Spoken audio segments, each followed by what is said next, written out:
फौज में अहम तैनातियों की समरी वज़ीर-ए-आज़म हाउस को मौसूल हो गई है। आपको अहम खबर से आगाह करें, वज़ीर-ए-आज़म हाउस को आर्मी चीफ की तैनाती के लिए समरी मौसूल हो गई है। मुसल्लह अफवाज में अहम तैनातियों की समरी वज़ीर-ए-आज़म हाउस को मौसूल। Lieutenant general Asim Munir, lieutenant general Sahir Shamshad, lieutenant general Azhar Abbas के नाम इस समरी में शामिल हैं। अहम खबर से आपको आगाह किया जा रहा है, मुसल्लह अफवाज में अहम तैनातियों की समरी वज़ीर-ए-आज़म हाउस को मौसूल हो गई है। आर्मी चीफ की तैनाती के लिए समरी वज़ीर-ए-आज़म हाउस को मौसूल हो गई और जो समरी मौसूल हुई है उसमें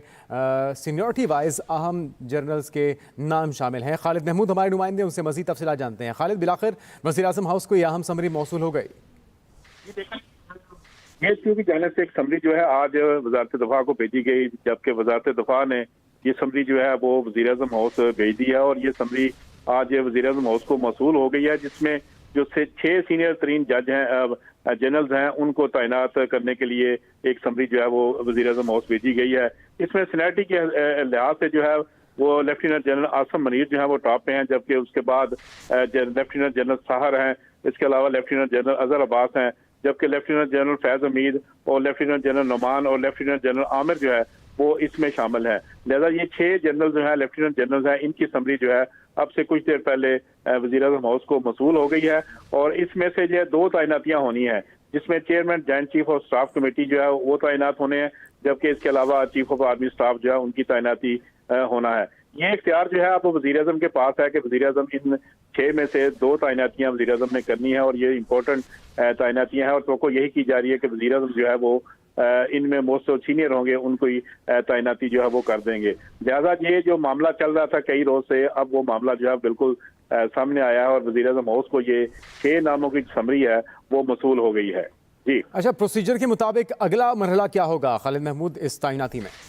जी देखिए, क्योंकि chairman joint chief of staff committee की जो तकर्री है वो 27 नवंबर तक होना लाजमी है, जबकि आर्मी चीफ के लिए तैनाती जो है वो 29 नवंबर तक होना लाजमी है, क्योंकि नदीम रजा जो है वो 27 नवंबर को रिटायर हो जाएंगे, जबकि कमरजावेद बाजवा जो है वो 29 नवंबर को रिटायर होंगे। लिहाजा chairman joint chief of staff committee और आर्मी चीफ की तैनाती जो है वो एक ही नोटिफिकेशन के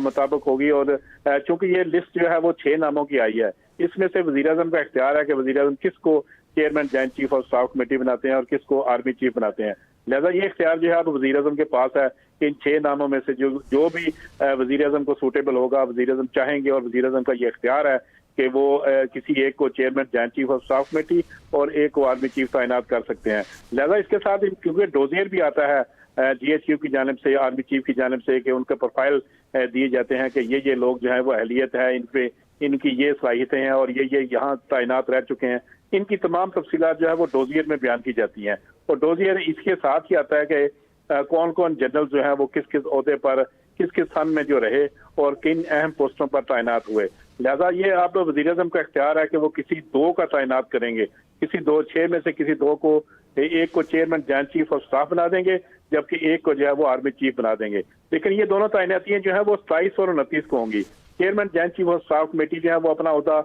27 नवंबर को संभालेंगे, जबकि आर्मी चीफ जो है वो अपना ओहदा 29 नवंबर तक जो है वो कमरजावेद बाजवा आर्मी चीफ होंगे, जिसके बाद नए जो आर्मी चीफ तैनात होंगे वो अपना ओहदा संभाल लेंगे। जी तो खालिद, क्या इन्हीं 6 नामों में से ही वज़ीर-ए-आज़म को ये 2 अहम तैनातियां फाइनल करनी होंगी या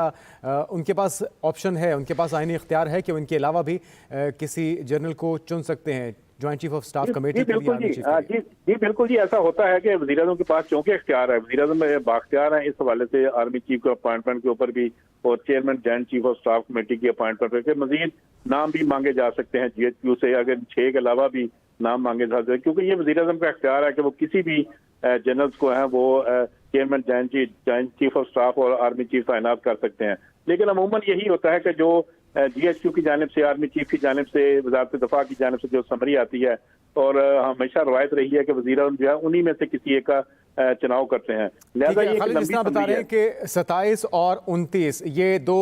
अहम तैनातियां इन 2 तारीखों से पहले होनी है। वज़ीर-ए-आज़म नाम फाइनल करेंगे और फिर अगला प्रोसेस ये होगा कि सदर मुमलिकत के पास ये समरी जाएगी?